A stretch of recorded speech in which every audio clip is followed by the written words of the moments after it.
Good day, beautiful people. I'm Walter C. Powwow. Welcome to the Powwow podcast. You know what time it is.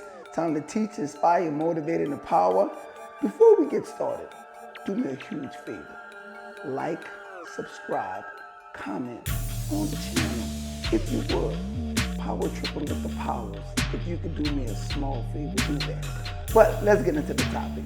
Today we're going to talk about self-imposed limitations. Some of you will call them doubts, right? Well, that's what you want to call it. Let's just call it that. Let's call it doubts, right? Let's just call it, I'm not as confident as I am. Or we call it esteem, right? You don't have self-esteem. You can call it what you want. But in actuality, it's self-imposed limitations. Let's break that down if we could, because you know we're here to teach. Self, that means you, me, myself, and I. It's self. You heard something called a self-inflicted wound or self-esteem. It's me, all right? Then you have something called impose, which is force or force to accept. What do you mean impose is force to accept? So that means that I don't want to accept it with a whole heart. That means that you're going to force me to accept it. But I'm going to force myself to accept it. Lastly, limitations. We know, based on other podcasts, that we all have limits, but none of us have limitations. Why am I saying that? Limits are physical, limitations are psychological. It's how you think, the pattern of your thoughts, and the belief of those thoughts. So we're talking about self-imposed limitations. These are the things that thoughts that you forced upon yourself. This is the brutal and honest truth. It has very little to do, if anything, about the things that other people may tell you. It's about, or you may believe to be true. It's the things that you tell yourself and what you believe to be true. Now, how are we going to cure a self-imposed limitation? How are we going to do that? What I've discovered is that people don't resist change. People love change. They love it. What people don't like is being changed. They actually despise it, right? Oftentimes when people talk about give me some criticism and you offer them criticism, and people are like, who you think you talking to? You're not that better than me, because they don't want to be changed.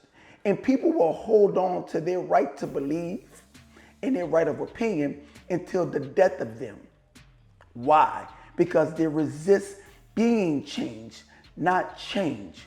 We all understand that change is the most consistent thing on this planet Earth. There's always going to be change. It's nothing that you can do about it. But the moment, the minute, the second that it requires you to be changed, there lies a problem and an issue. It's something that perhaps we cannot overcome. Why? Because it is self-imposed, or it is forced upon myself, not by anyone else, but by me. The limitations. Now, think about this. A person that is convinced against his will is of the same opinion still. That's what we say in our industry. The person that is convinced against their will is of the same opinion still. Despite the fact that you may tell me something and try to convince me of something, right? I may agree with you, but I'm still not going to do it, although that I may agree. Because why? I'm going to be of the same opinion still, despite what I've said, because my action is going to demonstrate something totally different. Think about that. So if you want to make a change in your life, what we're saying is that you have to change who you are. And by changing who you are, you have to have transformative thoughts. You got to read different books. You got to listen to different music. You got to look at different look at different TV programs. All those things that you're going to have to change in order to change your limitations, which is your thoughts.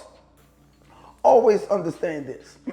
A lot of what we experience in who we are and how we think and speak and behave has to come from exposure. exposure. Because what we understand, when you expose to something, you cannot get unexposed to it.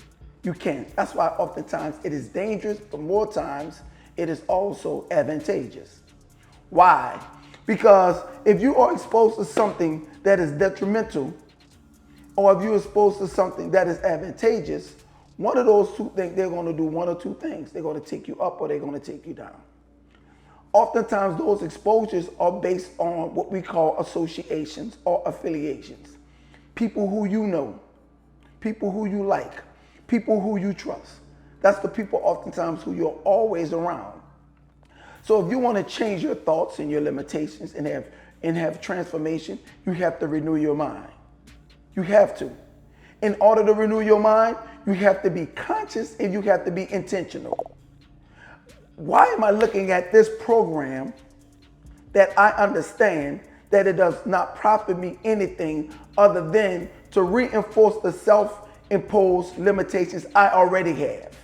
Why would I look at such a program on television that tells a vision? Why? Why would I listen to anything? A podcast, an interview, music, anything of the sort that is going to reinforce its self-imposed limitation? Why would I do that? More importantly, why would I speak anything that is going to limit me or impose its self-limitation? Why?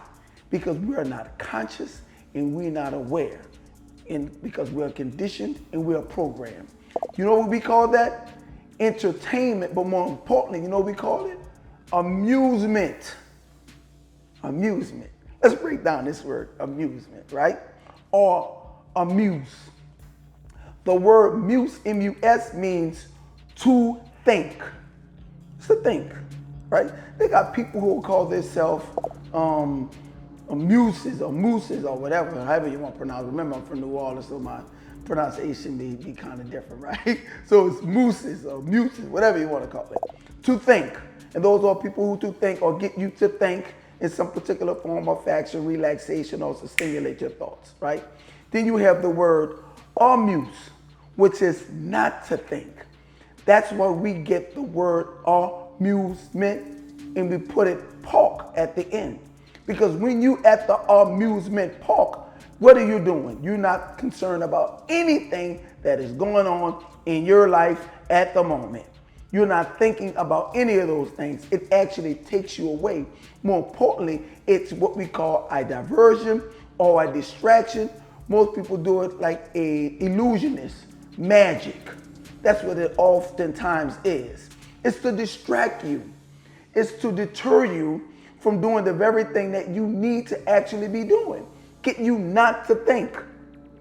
Therefore, why I'm going to look at a program, listen to music, or speak any words that does not reinforce my limitations, what I want to have, not the ones that I self-impose on myself. Oh, this is good. This is very good. Now, how are we going to change that is the question. How are we going to change that? It's something called the law of reaping, right? Y'all heard of sowing, you heard of reaping, right? I know you have. The law of reaping says let me explain this to you. You have three gates. You have an eye gate, you have an ear gate, you have a mouth gate. This is how things get into your heart. Oftentimes, scripture associates things in your heart with your life. That's what it calls it. The things in your heart or the things in your life. Now, watch this. If you're saying that I'm going to protect my heart, which actually protects my life, or produces the things that are self-imposing or self-advancing, is going to be determined what I allow in my eyes, my ears, and in my mouth. That's what it is. So the law of reaping says whatever that you allow in your eye gate, your ear gate, your mouth gate, when acted upon in abundance, it's going to overwhelm your life. Or let me say it this way.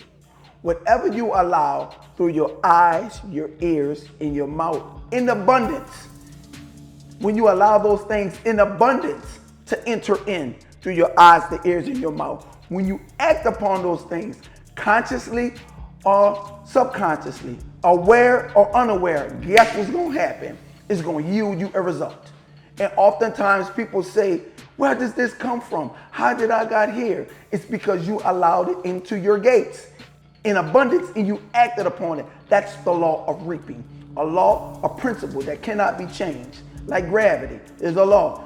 Go up, it's going to definitely come down. You don't have to pray. You don't have to sacrifice. You don't have to fast for that. It's just what it is. Those are laws and principles and rules. So if I'm telling you that how you overcome a self-imposed limitation and have a transformative mind, you have to exercise the law of reaping in a very good way. The things that come in your eyes, in your ears, and at your mouth in abundance, when you act upon them, they're going to yield a result. So what I'm telling you, you can purposely have an ideal life. It's a book called The Purpose-Driven Life. Purposely. Most times that people think the life that you live is the one that was given to you, right?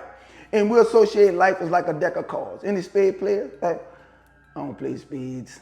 I did one time. Me and my wife were partners. We almost got a divorce. I vowed not to play spades again. She is too serious for her, right? I don't really care that much about how many books that I have. But anyway, so let's talk about this.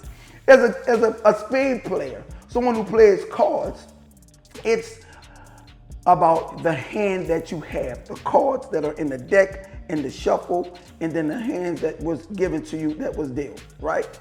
Life is like that. It gives you, it's a deck of cards, and it deals you a hand. And in your hand, you have what we call books.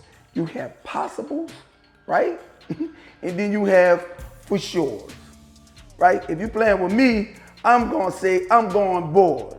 I'm always say I'm going board, right? Because it's safe, right? In cards.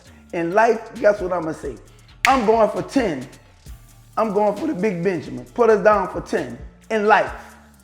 But I want you to understand it's a great association with that.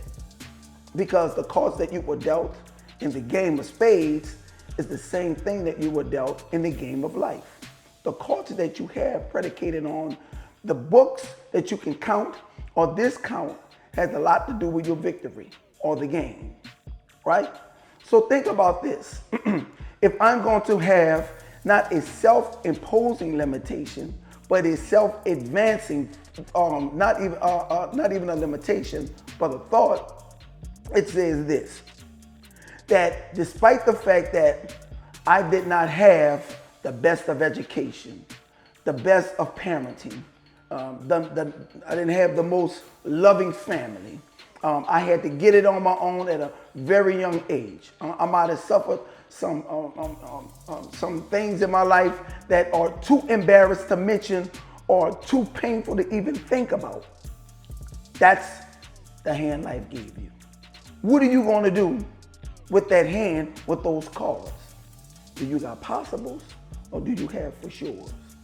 See, a good spade player, what they can do is they could take what was once a possible and make it an actual book. Because why? They are experienced in the game. It's just like life. What life says that will potentially here to destroy you, God says, I'm going to turn it around and make it to your good. That's what he says. Because the enemy will say, I'm going to kill, I'm going to steal, I'm going to destroy their mentality. I'm going to destroy their goals, their ambitions, their thinking, everything. The people around them, I'm going to constantly have these self-imposed limitations. People talking negative, people talking doubt. I'm going to surround them with that. That's what the enemy's, that's what we call possibles. But then you could turn that possible into an actual book and says, despite that, I might have a king of diamonds and somebody may have an ace. It's not the card that you play, it's when the card that you play. Critical in life. Because the thing that you do is as important as to when you do it. That's critical. So although someone may have an ace and I got a king, when they play that card, wow, that's good. Because now I know I have a book. That's life. Because life gonna play its hand. Life's gonna give you a card. And you're gonna have the opportunity to respond and respond to defeat, or respond in as a champion. That's what life is going to give you. So don't think that life is going to be all roses, because it's not. It's not designed that way. Life is ebbs and flows. It's designed to give you challenges. And those challenges are designed to strengthen you, to equip you, to prepare you for the next test, challenges, and tasks. That's what it's designed for.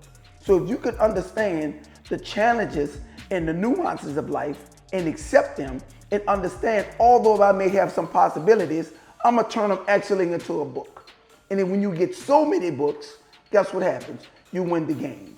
Then you win a series of games, and then you come up to 300 or 500 or whatever it may be. Think about that. That's how life is. That's how life is. So what I want you to do is this one thing, if you could. This one thing. One thing. Talking about transformative thoughts, right? We're talking about the law of reaping. Whatever goes in your eyes, in your ears, in your mouth, in abundance, when acted upon, is going to overwhelm. It's going to give you a result, whether you want it or not. So this is the one thing I want you to do. Not one, not two, not three, but just one. I want you to write and recite, I am, in whatever that thing you want to be. Or whatever that thing that you are, not want to be, that you are. Because I am states that the present, the now. Anytime, I want you to write it. And I want you to recite as you write it. And recite, I am a winner. I am a champion. I am healed, right? I am rich. I am wealthy. I am intelligent. Whatever that thing is that you are. Because the truth is that it's not what you think you are or the thing you are not. Whatever that thought is, it's true, but it's not the truth. It is a truth, but not the truth. Because the truth is greater is he that lives out of me, is he that lives in the world. That is the truth. That's why when he says, in scripture says, Moses says, well, what you want me to tell them who sent me? I stutter, I'm not equipped, I'm not prepared. That's what God says. Tell them I am sent you. Tell them, and that's all you have to say. Because you are a small g. Because you're made in his likeness. And that word likeness means functionality. I can function like him. And when you see in scripture, in Genesis, what he says, God said, God said, God said, God said, and then he says, God saw. That's the law of creation. You have to say it, then you receive it, but it has to be in abundance. That's why I say write and recite. Let's just say you have 5 things that you see. I am this, I am that, I am this. Accelerated learning technique, it says if you write it, if you say it, and if you see it, boom, that's the quickest way you can learn it. I am, 5 times. Right? Do those 5 I ams 5 times, and then write them another 5 times, and write them another 5 times, and write them another 5 times. Then at that point, when you do it consistently, you perform a habit. And as you perform a habit, now you don't have to think about the thing. You are the thing. No longer do you have to think. It becomes wired in your being, in your spirit, in your fabric. That's how we have transformative thoughts and a transformative life. Thank y'all for tuning in to the Powwow podcast. Again, do me a small favor. Like, subscribe, comment to the channel. Again, go to Powelltrippin.com to make certain that you find out when is our next Powwow podcast. Until then, y'all be blessed. Stop tripping.